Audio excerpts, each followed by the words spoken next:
Friends, आपका स्वागत है सिविलियन क्लासेस में। तो आज हम बात करेंगे स्टील स्ट्रक्चर के बारे में। तो आज हम एक नया यूनिट स्टार्ट कर रहे हैं, कॉम्प्रेशन मेंबर। प्यारे बच्चों, आपका जो है ये कॉम्प्रेशन मेंबर वो यूनिट नंबर 4 है ना। तो इस unit number 4 that means compression member को आज हम डील करेंगे। तो चलिए प्यारे बच्चों, हम कॉम्प्रेशन मेंबर को स्टार्ट करेंगे। तो कॉम्प्रेशन मेंबर को स्टार्ट करने से पहले आपको बताना होगा टेंशन मेंबर का डिफिनीशन, क्योंकि इसके पहले हमने टेंशन मेंबर पढ़ा चुका है। तो पहले ये बताइए प्यारे बच्चों, टेंशन मेंबर का डिफिनीशन। तो हमने बताया था वैसा मेंबर जो एक्सियल टेंसाइल फोर्स को रेसिस्ट करता है वो क्या कहलाता है, टेंशन मेंबर कहलाता है। तो सेम डिफिनीशन हम क्या देंगे कॉम्प्रेशन मेंबर का, कि वैसा मेंबर जो कॉम्प्रेसिव लोड या कॉम्प्रेसिव स्ट्रेस को रेसिस्ट करता है उसको क्या बोलेंगे, कॉम्प्रेशन मेंबर कहेंगे। तो हम क्या बोलेंगे प्यारे बच्चों, compression member, compression member is a member which resist the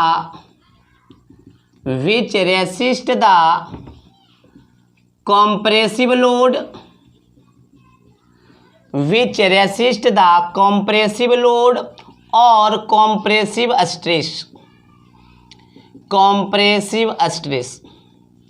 क्या बोला प्यारे बच्चों, क्या बताएं, कॉम्प्रेशन मेंबर एक ऐसा मेंबर है जो कॉम्प्रेसिव लोड या कॉम्प्रेसिव स्ट्रेस को रेसिस्ट करता है।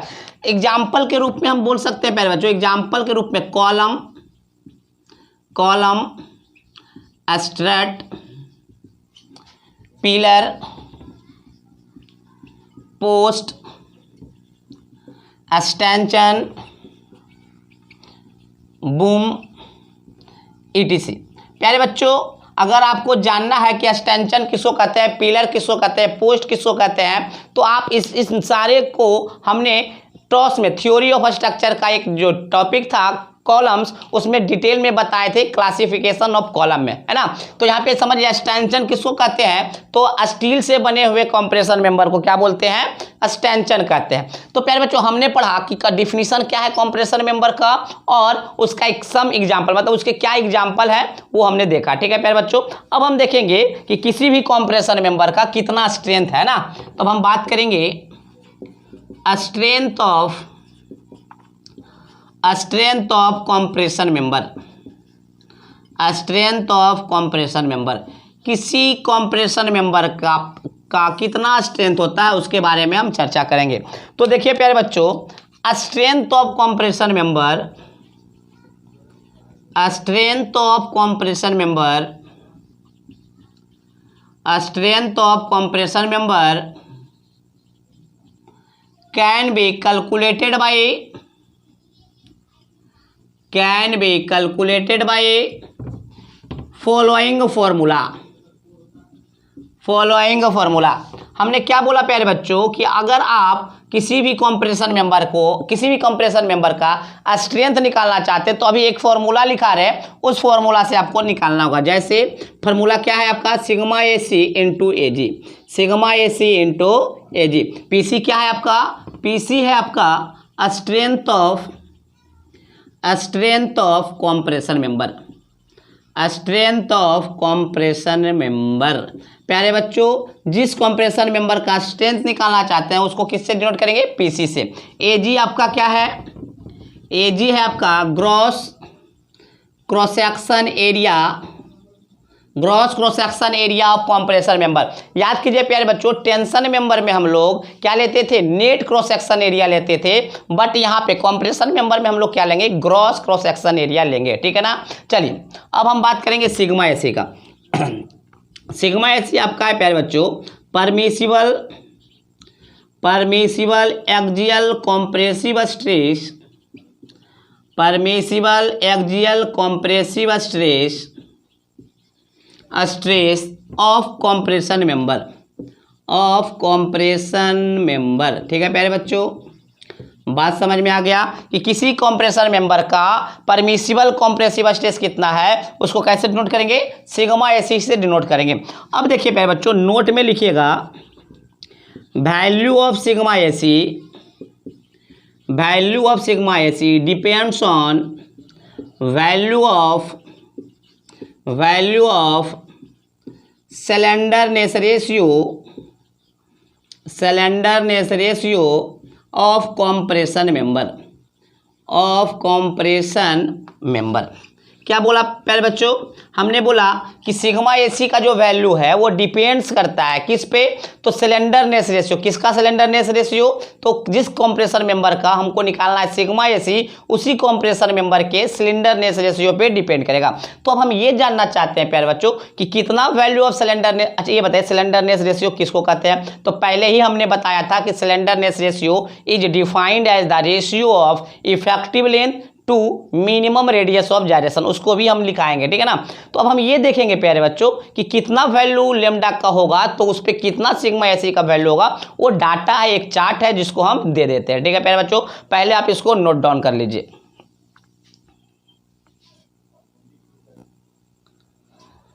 चलिए प्यारे बच्चों अब हम लोग देखेंगे कितना लेमडा पे कितना सिग्मा एसी का वैल्यू होता है। ये आपका चार्ट है कि अगर आपका लेमडा का वैल्यू 10 है तो सिग्मा एसी का वैल्यू होगा 150 न्यूटन पर मिलीमीटर स्क्वायर। आपका सिग्मा एसी का जो वैल्यू दिया हुआ है वो मेगा पास्कल में दिया हुआ है, न्यूटन पर मिलीमीटर स्क्वायर में दिया हुआ है। तो 10 होगा तो 150, 20 होगा तो 148, 30 होगा तो 145। इस तरह से आपको डाटा दिया हुआ है। तो प्यारे बच्चों आप सबसे पहले क्या करेंगे, इस वीडियो को पॉज करेंगे। पॉज करने के बाद आप इसका क्या कर लीजिएगा, नोट डाउन कीजिए। पॉज कीजिए और इसको नोट डाउन कीजिए, ठीक है प्यारे बच्चों। तो देखिए प्यारे बच्चों, जब जैसे ही हम सिलेंडरनेस रेशियो का वैल्यू निकालेंगे और सिलेंडरनेस रेशियो से यहाँ हम क्या देख लेंगे, सिग्मा एसी का वैल्यू देख लेंगे, फाइंड कर लेंगे, ठीक है प्यारे बच्चों। तो चलिए आप इसको पॉज करके लीजिए, वीडियो नोट डाउन कर लीजिए।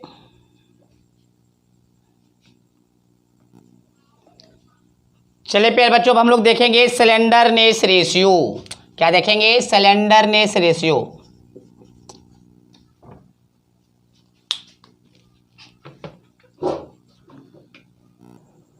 चलिए प्यारे बच्चों अब हम लोग क्या देख रहे थे, slenderness ratio. Slenderness ratio, slenderness ratio.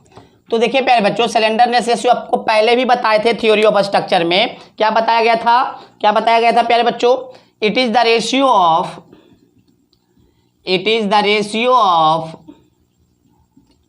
Ratio of effective length, effective length, effective length of, effective length of compression member, effective length of compression member to minimum radius of gyration, minimum radius of gyration, है ना, minimum radius of gyration. And it is denoted by, it is denoted by, क्या चीज से denote करते हैं प्यारे बच्चों इसको, it is denoted by lambda. तो लेमडा बराबर हमने क्या बताया, इफेक्टिव लेंथ, इफेक्टिव लेंथ बटे minimum radius of gyration, minimum radius of gyration. तो लेमडा बराबर इफेक्टिव लेंथ मतलब एल इफेक्टिव बटे आर मीन। तो क्या करेंगे, ये आपका फॉर्मूला हो गया सिलेंडरनेस रेशियो का, ठीक है प्यारे बच्चों। ये ऑलरेडी आप लोग जान रहे थे, थ्योरी ऑफ स्ट्रक्चर में भी पढ़े थे, फिर भी यहाँ जानना बहुत ही जरूरी था इसलिए यहाँ पे बताएं। चलिए इसको नोट डाउन कर लीजिए प्यारे बच्चों।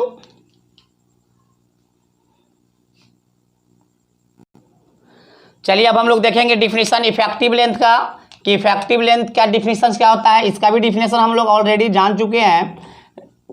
Effective length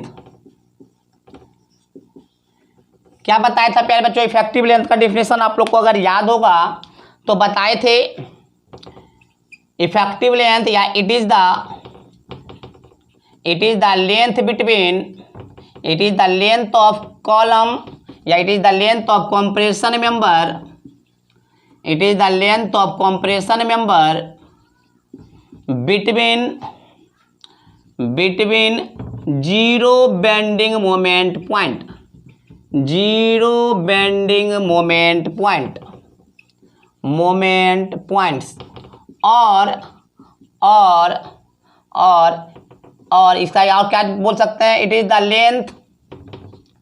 length of compression member length of compression member between two adjacent contraflexure point है ना। it is denoted by L effective.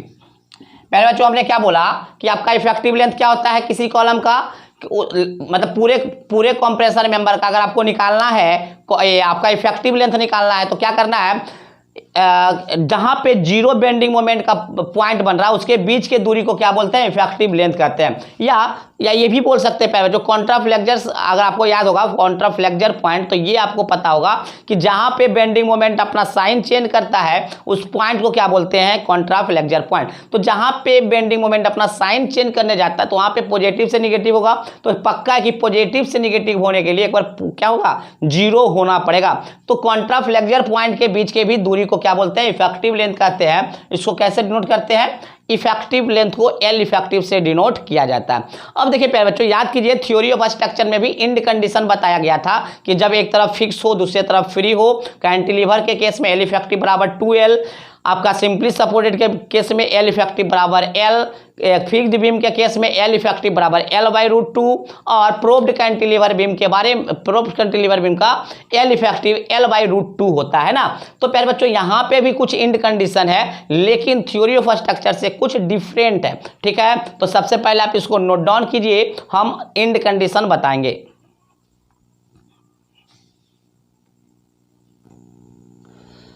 चलिए प्यारे बच्चों हम लोग देखेंगे end condition of effective length, है ना। End condition of effective length देखेंगे तो इंड कंडीशन और इफेक्टिव लेंथ में क्या रिलेशन है ना। तो देखिए प्यारे बच्चों हमने बताया कि टॉस में भी बताए थे, यहाँ पे भी देखेंगे। यहाँ पे क्या है, both ends of columns are, पहले ये समझ लीजिए रिस्ट्रेंट का मतलब क्या है। यहाँ पे रिस्ट्रेंट का मतलब यहाँ पे होगा बंधा हुआ, या हेल्ड करने का भी, हेल्ड मतलब क्या, होल्ड का ही रूप है ना। तो होल्ड करना या रिस्ट्रेंट, ये दोनों का मतलब क्या होता है, बंधा हुआ, ठीक है ना। होल्ड का मतलब या रिस्ट्रेंट का मतलब क्या होता है, बंधा हुआ। लिख लीजिए, क्वेश्चन में आपको आएगा, आपको समझना होगा। होल्ड का मतलब या रिस्ट्रेंट का मतलब होता है बंधा हुआ, ठीक है ना। एंड पोजीशन, ट्रांसलेशन का मतलब क्या होता है, ट्रांसलेट करना, एक जगह से दूसरी जगह ट्रांसलेट करना, है ना। तो ट्रांसलेशन और पोजीशन का मतलब यहाँ पे सेम होगा, ट्रांसलेशन एंड पोजीशन का मतलब यहाँ पे सेम है। एंड रोटेशन का मतलब क्या है प्यारे बच्चों, रोटेट करना। चलिए हम इंड कंडीशन को देखेंगे। चलिए ट्रांसलेशन, रोटेशन एंड होल्ड का क्या मतलब है, पोजीशन का क्या मतलब है, रिस्ट्रेंट का क्या मतलब है, वो आपको समझ में आ गया। तो अब देखिएगा प्यारे बच्चों हम देखेंगे इंड कंडीशन। तो पहला इंड कंडीशन क्या है, both ends of columns are restrained in both rotation and translation. क्या बोल रहा है, कॉलम का जो बोथ इंड है, कॉलम का जो दोनों इंड है, restrained in both translation and rotation, मतलब कॉलम का जो दोनों इंड जो है बंधा हुआ है, किसमें, ट्रांसलेशन में भी और रोटेशन में भी। रिस्ट्रेंड का मतलब क्या बोले, बंधाना, बंधा रहना, है ना। तो ट्रांसलेशन एंड रोटेशन दोनों में बंधा हुआ है, मतलब क्या हुआ प्यारे बच्चों की कॉलम का दोनों एंड ना तो वो रोटेट कर सकता है ना तो वो ट्रांसलेट कर सकता है। इसका मतलब क्या हुआ कि दोनों एंड कैसा है, फिक्स्ड सपोर्ट के साथ सपोर्टेड है। बात समझ में आया, दोनों एंड कैसा है, फिक्स्ड सपोर्ट है। बात समझ में आया। तो अगर ऐसा कंडीशन है, दोनों फिक्स्ड सपोर्ट है, that means restrained in both translation and rotation है, तो आपका क्या कहलाएगा, एल इफेक्टिव इसमें होगा 0.65L। जबकि आप थ्योरी ऑफ स्ट्रक्चर में पढ़े होंगे L/2 मतलब 0.5L, मगर यहाँ पे स्टील स्ट्रक्चर में क्या बता रहे प्यारे बच्चों, एल इफेक्टिव बराबर 0.65L जब आपका दोनों इंड कैसा हो, फिक्स्ड हो। बात समझ में आया। चलिए हम दूसरे इंड कंडीशन की तरफ चलेंगे। अब देखिए दूसरा इंड कंडीशन क्या है, one end of the column is restrained in translation and rotation. क्या बोला प्यारे बच्चों, एक इंड जो है ट्रांसलेशन एंड रोटेशन दोनों में बंधा हुआ है, but the other end is restrained in translation, but दूसरा इंड जो है वो रिस्ट्रेंड है ट्रांसलेशन में, मतलब ट्रांसलेट नहीं कर सकता है। Restraint in translation but not restrained in rotation. But दूसरा एंड जो है ट्रांसलेट नहीं कर सकता है बट रोटेशन में फ्री है। नॉट रिस्ट्रेंट इन रोटेशन मतलब रोटेशन में बंधा हुआ नहीं है। तो प्यारे बच्चों इसका मतलब क्या है कि एक एंड क्या है फिक्स है।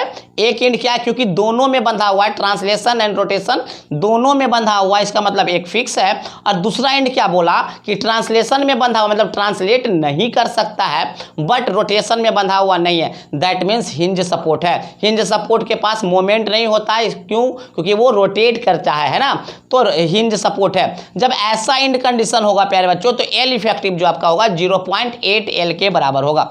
चलिए तीसरा देखते हैं। Both ends of the column are restrained in translation but not restrained in rotation. देखिए प्यारे बच्चों तीसरा एंड कंडीशन क्या बोल रहा है कि ऐसा कॉलम है जिसका दोनों एंड ट्रांसलेशन में बंधा हुआ है लेकिन रोटेशन में बंधा हुआ नहीं है। ट्रांसलेशन में बंधा रहना और रोटेशन में बंधा नहीं रहना मतलब हिंज सपोर्ट है। दोनों तरफ आपका कैसा है? हिंज सपोर्ट है। तो हिंज सपोर्ट रहेगा तो एल इफेक्टिव जो होगा 1 एल के बराबर होगा। किसके बराबर? 1 एल के बराबर होगा। चलिए चौथा देखते हैं। चौथा क्या बोल रहा है? One end of the column is restraint in translation and rotation. एक एंड जो है ट्रांसलेशन एंड रोटेशन दोनों में बंधा हुआ है, दोनों में बंधा हुआ है। But other and is restraint in rotation. But दूसरा एंड जो है रोटेशन में बंधा हुआ है but not restrained in translation. But दूसरा एंड ट्रांसलेशन में बंधा हुआ नहीं है। तो ऐसा तो कोई सपोर्ट नहीं है। देखिए पहला क्या बोला? One end of the column is restraint in translation and rotation मतलब फिक्स्ड हो गया। एक एंड जो है ट्रांसलेशन एंड रोटेशन दोनों में बंधा हुआ है। दूसरा एंड क्या है प्यारे बच्चों? रोटेशन में बंधा हुआ है लेकिन ट्रांसलेशन कर सकता है। तो हम क्या किए? ट्रांसलेशन कर सकता है, इसका मतलब हम क्या किए? वहां पे रोलर सपोर्ट लगा दिए। तो रोलर सपोर्ट हमको पता है कि ट्रांसलेट कर सकता है हॉरिजॉन्टल डायरेक्शन। बट रोटेशन भी एक यहाँ पे नहीं होता, लेकिन यहाँ पे रोटेशन हो रहा है। इसका मतलब क्या है? रोटेशन में बंधा हुआ है तो हम क्या किए? फिक्स्ड कर दिए। रोटेशन में भी बांध दिए। कैसे? इसको फिक्स कर दिए। तो यहाँ पे लिखा हुआ है रिस्ट्रेंट इन रोटेशन मतलब रोटेशन नहीं हो सकता है, तो हमने क्या कर दिया? फिक्स टाइप का कर दिया। रोलर के साथ फिक्स किया। रोलर लगाने का मतलब है ट्रांसलेट कर सकता है और फिक्स करने का मतलब है रोटेट नहीं कर सकता है। तो वैसे केस में एल इफेक्टिव बराबर 1.2 एल होता है। चलिए लास्ट केस क्या है आप पढ़ लीजिए। One end of the column is restraint in translation and rotation. एक एंड क्या है आपका? ट्रांसलेशन एंड रोटेशन दोनों में बंधा हुआ है मतलब कॉलम का एक एंड जो है प्यारे बच्चों वो पूरी तरीके से फिक्स्ड है, पूरी तरीके से फिक्स्ड है, ठीक है ना। And other and is neither restraint in translation nor restraint in translation and rotation, ठीक है। तो क्या बोल रहा है प्यारे बच्चों? आपका क्या है? दूसरा एंड जो है ना तो ट्रांसलेशन में बंधा हुआ है और ना तो आपका रोटेशन में बंधा हुआ है, ना तो आपका रोटेशन में बंधा हुआ है। इसका मतलब दूसरा एंड कैसा है? फ्री है। कैसा है? फ्री है। फिर से देख लीजिए। One end of the column is restraint in translation and rotation. एक एंड जो है ट्रांसलेशन एंड रोटेशन दोनों में बंधा हुआ है। And other and is neither restraint in translation nor restraint in rotation, nor restraint in rotation. ना तो वो रोटेशन में बंधा हुआ है ना तो वो ट्रांसलेशन में बंधा हुआ है। दैट मीन्स वो कैसा है? फ्री है। दैट मीन्स ये कैंटिलीवर टाइप का कॉलम है। तो इस टाइप के कॉलम होंगे तो एल इफेक्टिव बराबर 2L होगा। तो प्यारे बच्चों इसको बेहतरीन ढंग से पॉज करके इसको नोट डाउन कर लीजिए ताकि आपके कॉपी में रहे, है ना। कॉपी में रखना बहुत ही जरूरी है एंड कंडीशन को। चलिए इसको नोट डाउन कीजिए।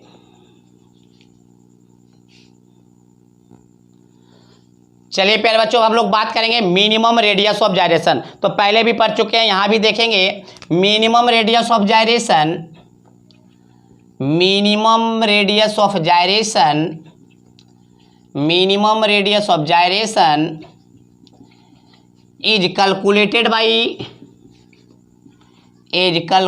By following formula. प्यारे बच्चों मिनिमम रेडियस ऑफ जायरेशन निकालने के लिए जो फॉर्मूला है वो आपको पता है ऑलरेडी, क्योंकि हम ये फॉर्मूला का यूज कर चुके हैं थ्योरी ऑफ स्ट्रक्चर में, है ना।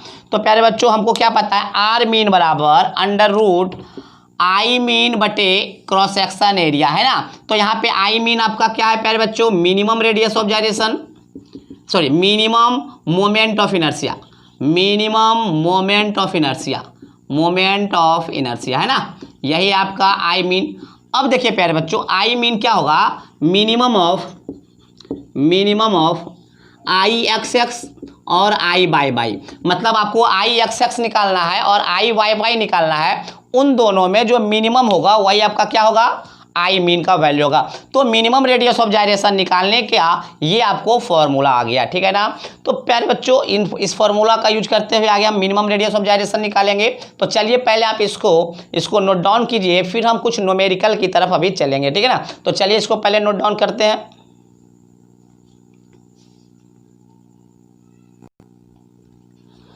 चलिए प्यारे बच्चों एक क्वेश्चन देखते हैं। Calculate the value of sigma AC for lambda equal to 42.75 using interpolation formula. क्या बोला प्यारे बच्चों, लैम्डा बराबर 42.75 पे आपको सिग्मा AC का वैल्यू बताना है। क्या बोला, लैम्डा इक्वल टू 42.75 पे आपको सिग्मा AC का वैल्यू बताना है बाई इंटरपोलेशन फॉर्मूला, है ना। टेक Fy बराबर 250 मेगापास्कल। चलिए प्यारे बच्चों, तो लैम्डा बराबर 42.75 किस दो नंबर के बीच में हमने आपको बताया था लैम्डा का वैल्यू और सिग्मा AC, उससे करस्पॉन्डिंग सिग्मा AC का वैल्यू हमने बताया था। तो 10, 20, 30, 40, 50, 60 ऐसे करके 200 तक बताया था आपने। तो देखिए प्यारे बच्चों ये किसके बीच में है, ये आपका बीच में है 40 और 50 के बीच में है। तो आप क्या कीजिएगा, जो डाटा हमने लिखाया था उस डाटा को क्या कीजिएगा, उतार लीजिएगा 40 पे और 50 पे। लैम्डा का वैल्यू 40 और 50 और सिग्मा AC वैल्यू कितना बताए थे 139, 139 और 132, 139 और 132, है ना। तो देखिए प्यारे बच्चों क्यों हमने 40 और 50 का उतारा, क्योंकि जिसका पूछ रहा था सिग्मा AC की वैल्यू वो किसके बीच में है, 40 और 50 के बीच में, मतलब 42.75 का पूछ रहा है तो वो किसके बीच में है, 40 और 50 के बीच में है। चलिए 40 का पता है, 50 का पता है, हमको निकालना है 42.75 पे। तो इंटरपोलेशन फॉर्मूला किसको कहते हैं वो हम देख लेंगे। देखिए प्यारे बच्चों यहाँ पे कितना का डिफरेंस है, 40 और 50 में कितना का डिफरेंस है, 10 का डिफरेंस है। कितना का डिफरेंस है, 10 का डिफरेंस है। तो यहाँ पे कितना का डिफरेंस हुआ, सिग्मा AC में कितना का डिफरेंस हुआ, 139 में से 132 को घटाइएगा तो 7 का डिफरेंस हुआ। कितना का डिफरेंस हुआ, 7 का डिफरेंस हुआ। मतलब लैम्डा में 10 का डिफरेंस था तो सिग्मा AC में 7 का डिफरेंस हुआ। अब देखिए प्यारे बच्चों 42.75 और 40 में 42.75 और 40 में कितना का डिफरेंस है, तो 2.75 का डिफरेंस है। तो प्यारे बच्चों 2.75 पे कितना डिफरेंस होगा, तो 7 इंटू 10, 2.75 पे कितना हो जाएगा, 2.75 इंटू 7/10, है ना। 10 पे 7 का डिफरेंस है तो 2.75 पे कितना का डिफरेंस होगा, 2.75 इंटू 7/10, है ना। तो चलिए इसको कैलकुलेट अगर आप कीजिएगा, इसको कैलकुलेट कर लीजिए। जब आप इसको कैलकुलेट कीजिएगा प्यारे बच्चों तो आपको आएगा 1.925। कितना आएगा, 1.925। अब देखिए प्यारे बच्चों तो हमको सिग्मा AC निकालना है कितना पे, लैम्डा बराबर 42.75 पे। तो क्या करेंगे, देखिए 40 पे कितना था, 139। अब देखिए प्यारे बच्चों 40 से 50 गया तो आपका घट गया, मतलब जैसे ही लैम्डा का वैल्यू बढ़ा तो सिग्मा AC घट गया। तो लैम्डा का वैल्यू 40 से 42.75 होगा तो घटेगा ही। तो 139 में घटाइएगा कितना, 1.925, 1.925। तो आपका ये जो वैल्यू आएगा वो आपका आ जाएगा 137.075। कितना जाएगा, 137.075, 137.075 न्यूटन पर मिलीमीटर। तो ये हमने जो कॉन्सेप्ट बताया ये आपका इंटरपोलेशन मेथड है। अगर इन कॉन्सेप्ट को अगर नहीं समझ में आया होगा तो हम आपको एक फॉर्मूला देते हैं, वो फॉर्मूला आप यूज कर लीजिएगा। Sigma AC lambda equal to, मतलब आपको अगर सिग्मा AC निकालना है किसी वैल्यू लैम्डा पर तो आपका जो फॉर्मूला होगा वो क्या होगा, sigma AC max minus sigma AC max minus sigma AC mean, sigma AC mean बटे lambda max minus lambda mean into lambda minus lambda mean. ठीक है प्यारे बच्चों, अगर आपको सिग्मा AC किसी लैम्डा पे निकालना है तो आपको क्या करना होगा, sigma AC max minus sigma AC max minus sigma AC mean बटे lambda max minus lambda mean into lambda minus lambda mean. तो देखिए प्यारे बच्चों सिग्मा AC लैम्डा क्या हो जाएगा, अगर हम बाय फॉर्मूला निकालते तो सबसे पहले 42.75 पे निकालना है तो हमको दोनों नंबर के बीच का ले लेना है। 42.75 किसके बीच में, 40 और 50 के बीच में है, तो हमने ले लिया और उसके करस्पॉन्डिंग सिग्मा AC की भी वैल्यू लिख दिया। अब क्या करें, दोनों में बताइए सिग्मा मैक्स कौन सा है, ये है आपका सिग्मा AC मैक्स और ये आपका क्या होगा, सिग्मा AC मीन। अगर लैम्डा का बात करें तो लैम्डा मैक्स ये है और लैम्डा मीन ये है ना। तो चलिए सिग्मा AC लैम्डा निकालते हैं। तो सिग्मा AC मैक्स इतना है 139 minus 139 sigma AC max minus sigma AC mean बटे lambda max minus lambda mean. Lambda जिस लेमडा पे निकालना है, कितना पे निकालना है, 42.75 माइनस लेमडा मीन कितना है 40। जब आप इसको कैलकुलेट कीजिएगा प्यारे बच्चों तो 137.05 मेगा पास्कल आपको डायरेक्ट आ जाएगा। बात समझ में आया? तो यही फार्मूला आपको कहलाता है इंटरपोलेशन फार्मूला या इंटरपोलेशन मेथड। बात समझ में आया? तो अगर आपको कोई लेमडा का वैल्यू दिया हुआ रहेगा तो उसके मदद से आप क्या निकाल सकते हैं, सिग्मा एसी का वैल्यू आप निकाल सकते हैं। चलिए इसको नोट डाउन कर लीजिए।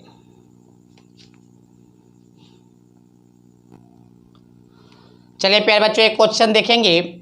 एक column consisting of SC 140, SC यहाँ आई लगा दीजिए, आई एस सी। बताइए पहले आई एस सी का मतलब आप लोग क्या समझते हैं? आई एस सी का मतलब है Indian standard channel section. Indian standard channel section 140 का मतलब क्या है प्यारे बच्चों? एक ऐसा चैनल सेक्शन है, एक ऐसा चैनल सेक्शन है जिसका डेप्थ कितना है 140 मिलीमीटर। कितना है 140 मिलीमीटर। अब बताए प्यारे बच्चों 33.31 की केजीएफ मतलब क्या है, न्यूटन पर मीटर का मतलब क्या है? इसका मतलब है प्यारे बच्चों देखिए ये तो आपका क्रॉस सेक्शन है ना, इधर इसका लेंथ होगा, इधर आपका इसका लेंथ होगा या नहीं, इधर लेंथ होगा ना। तो 1 मीटर लेंथ पे इसका कितना वेट है 33.31 केजीएफ है। हैज एन अनसपोर्टेड लेंथ कितना दिया हुआ है प्यारे बच्चों 4 metre. It is effectively held, चलिए आगे देखेंगे क्या बोल रहा है, effectively held in position and, held का मतलब क्या बोले थे, हेल्ड का मतलब भी रोकना, बंधा हुआ। तो effectively held in position and restrained against rotation eight one and, मतलब प्यारे बच्चों कि एक एंड क्या है बंधा हुआ है रोटेशन में भी और बंधा हुआ है ट्रांसलेशन, पोजीशन मतलब ट्रांसलेशन। दैट मीन्स आपका कैसा है, आपका फिक्स्ड सपोर्ट है ना। अब other and is restrained against rotation, दूसरा एंड क्या है रोटेशन में बंधा हुआ है but not held in position, but translation में बंधा हुआ नहीं है, बट ट्रांसलेशन में बंधा हुआ नहीं है। तो ट्रांसलेशन में बंधा हुआ नहीं है तो क्या करते हैं प्यारे बच्चों, ट्रांसलेशन में बंधा हुआ नहीं है तो ट्रांसलेशन में बांधिए मत। तो इस प्रकार से था है ना। तो एल इफेक्टिव इसका कितना था प्यारे बच्चों 1.2 एल, एल इफेक्टिव कितना था 1.2 एल है ना। चलिए अब क्या बोला, determine the axial load. Axial load करने का मतलब क्या है प्यारे बच्चों, पीसी निकालने के लिए बोल रहा है। पीसी कैसे निकलेगा, सिग्मा एसी इंटू एजी, पीएजी बराबर पीसी बराबर सिग्मा एसी इंटू एजी। तो प्यारे बच्चों सिग्मा एसी एजी का वैल्यू दिया हुआ, देखिए क्वेश्चन में ही दे दिया है आपका, एरिया का वैल्यू दे दिया है 4.24 इंटू 10⁻³ मिलीमीटर स्क्वायर है ना। तो पीसी बराबर सिग्मा एसी इंटू एजी, सिग्मा एसी और एजी का वैल्यू हमने डायरेक्ट यहाँ से पुट कर दिया। अब मेरा काम क्या है, सिग्मा एसी का वैल्यू निकालना। तो सिग्मा एसी का जो वैल्यू है वो लेमडा पे डिपेंड करता है। तो हमको क्या निकालना है प्यारे बच्चों, लेमडा बराबर एल इफेक्टिव बटे आर मीन, एल इफेक्टिव बटे आर मीन। अब ये बताए प्यारे बच्चों एल इफेक्टिव कितना है इसका 1.2 एल, 1.2 एल, एल का वैल्यू कितना है 4 मीटर। तो 4 मीटर को हम 4000 मिलीमीटर कर लेते हैं, 4000 मिलीमीटर। अब आर मीन, अब देखिए प्यारे बच्चों आर मीन का भी वैल्यू दिया हुआ, आर एक्स एक्स का वैल्यू दिया हुआ, आर वाई वाई का वैल्यू दिया है। दोनों में जो मिनिमम होगा वही आपका क्या होगा आर मीन। तो दोनों में जो मिनिमम है वो कितना है आपका 32.1, 32.1। तो 32.1 जब कीजिएगा तो ये काट छाट कर आएगा, ये आपका आएगा 149, कितना आएगा 149.53, 149.53 कितना आएगा 149.53। अब देखिए प्यारे बच्चों 149.53 के मदद से आपको क्या निकालना होगा, सिग्मा एसी का वैल्यू। हमने आपको डाटा दिया था इंटरपोलेशन मेथड लगाइए, और इंटरपोलेशन मेथड लगाने के बाद आपको क्या निकालना है, आपको क्या निकालना है प्यारे बच्चों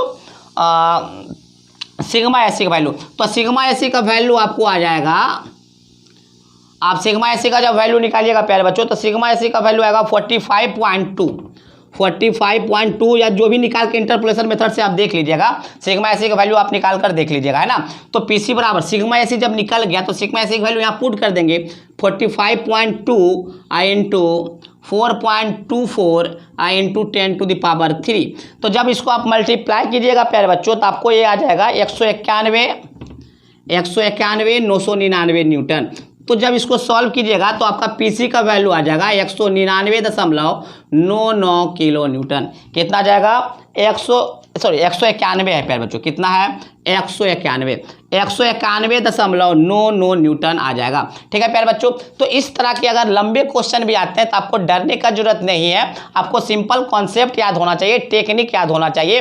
और अगर आप हमारे साथ पढ़ रहे हैं तो टेक्निक और कॉन्सेप्ट दोनों देंगे और बहुत ही बेहतरीन ढंग से क्या करेंगे प्यारे बच्चों, क्वेश्चन को सॉल्व करने का तरीका भी बताएंगे, है ना। तो पीसी बराबर क्या होगा, सिग्मा एसी इंटू एजी। सिग्मा एसी, एजी का वैल्यू डायरेक्ट क्वेश्चन दिया हुआ था, हमको सिग्मा एसी निकालना था और सिग्मा एसी का जो वैल्यू है वो लेमडा पे डिपेंड करता है, तो हम लेमडा ही निकालने का कोशिश करें। तो लेमडा बराबर एल इफेक्टिव बटे आर मीन।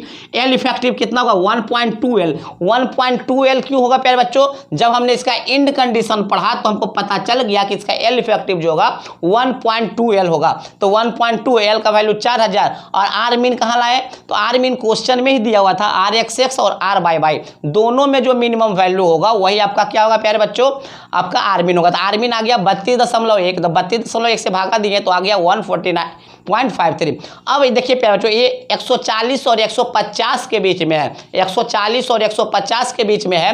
तो दोनों डाटा के मतलब 140 वाला डाटा और 150 वाले डाटा से के मदद से हम क्या निकाल लेंगे, सिग्मा एसी इंटरपोलेशन मेथड से निकालेंगे। जब इंटरपोलेशन मेथड से निकाले तो आपको 45.2 आया। इंटरपोलेशन मेथड का फॉर्मूला भी हमने दिया था, sigma AC lambda equal to sigma AC max minus sigma AC max minus sigma AC mean बटे lambda max minus lambda mean into lambda minus lambda mean, है ना। तो इंटरपोलेशन मेथड से हमने सिग्मा एसी निकाला। जब सिग्मा एसी निकल गया तो सिग्मा एसी की वैल्यू हमने यहाँ पुट कर दिया और आपका आंसर फाइंड हमने कर लिया।